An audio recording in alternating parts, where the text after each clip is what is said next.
Hi, Assalamualaikum. My name is Faraliana and my metric number is 263794. My topic is the basic component of intercultural communication competence. The rapid development of technology and transportation nowadays open up opportunity for people from all around the world to interact with each other. Immigration of people create diversity in various social environment. Intercultural communication happens when two or more people from different cultures interact with each other. Intercultural communication defined in the article The Intercultural Competence, Developing Effective Intercultural Communication Skill by A192 as the active possession by individuals of quality which contribute to effective intercultural communication. Everyone practices their own culture and it is different from other. It leads our culture to meet, blend and clash with other. For your information, I am a student of Bachelor of Communication and I would like to tell you a bit of my knowledge that gained from my previous case study in the basic component of intercultural communication competence. To interact effectively in intercultural setting, we need to have the basic component of intercultural competence, which are attitude, knowledge and skills. Let's start with attitude in intercultural communication competence. Attitude play an important role in developing intercultural communicative competence. Byram 1997 cited in the article Attitude toward Intercultural Communicative Competence of English for Specific Purpose Students refer attitude to someone's curiosity, openness and readiness to suspend disbelief about other culture and belief about one's own. Attitude of individuals play a crucial role in influencing how negative or positive is the outcome of their intercultural interaction with individuals of diverse cultural background.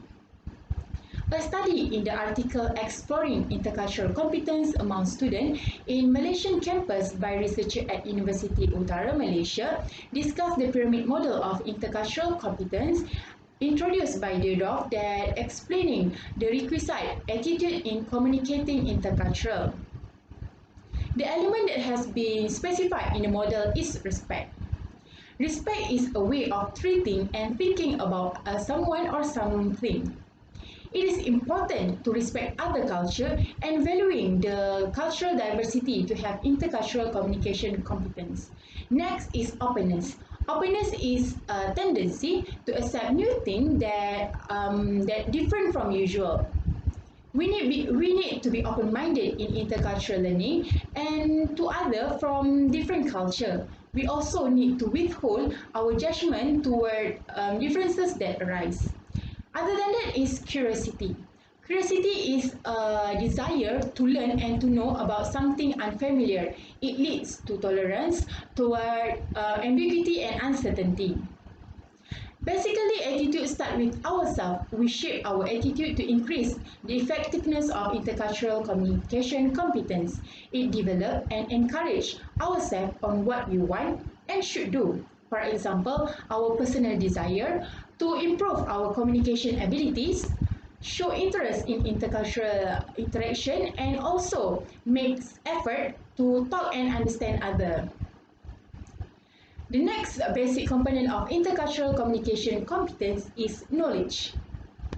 Intercultural communication competence can be enhanced with knowledge.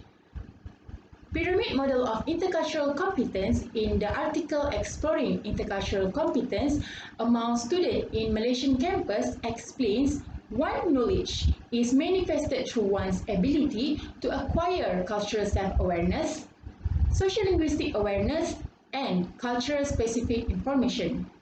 Cultural self-awareness is an understanding of a person's culturally determined identity, preference, and role. It allows us to understand our own identity, preference, and role at the same time, learn to accommodate with other people's culture.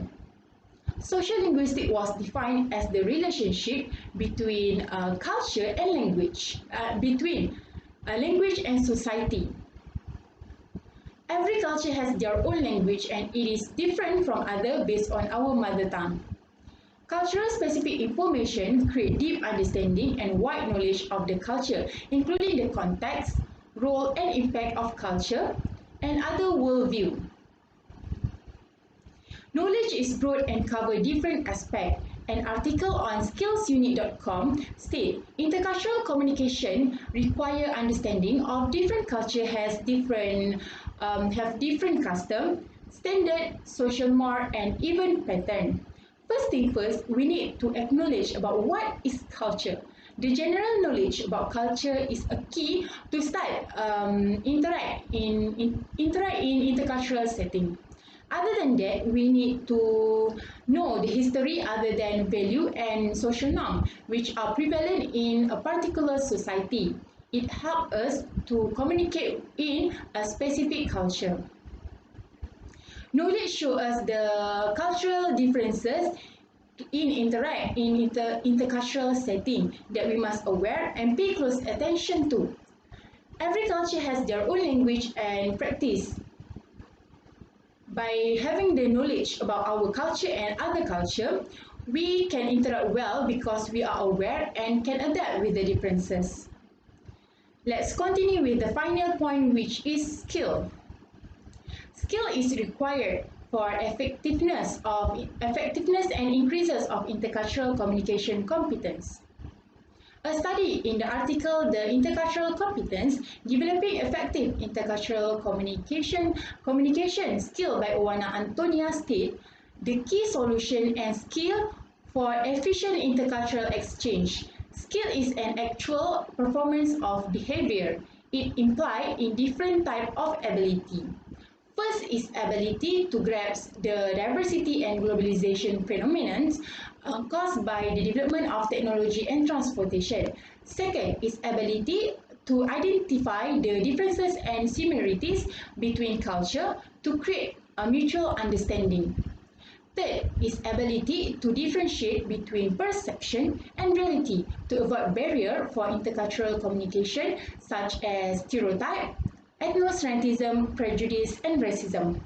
Fourth is empathy or the ability to put ourselves in someone else's place to share and feel their feeling and experience within their frame. A study conducted by Harun, Dalib, and Yusuf 2017 emphasized the importance of development various ability to have a successful and smooth intercultural communication and handle barrier that distort message and information.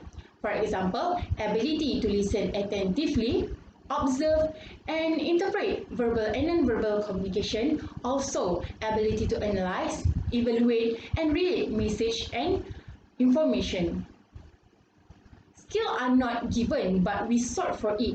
We can improve and develop our skills from time to time by continuing communicate with others. By practicing communicate with others, we can enhance our communication skill and overcome our weaknesses. By applying appropriate skill, it can enhance intercultural communication competence. In conclusion, we already get to know the basic component of intercultural communication competence, which are attitude, knowledge, and skill. It is important to increase and enhance our intercultural communication competence in order to develop ourselves and our country as well, because every day we meet a people every day, whether local or international. We cannot avoid not to communicate with them. Hall 1977 said, "Communication is culture, culture is communication." That's all from me. Thank you.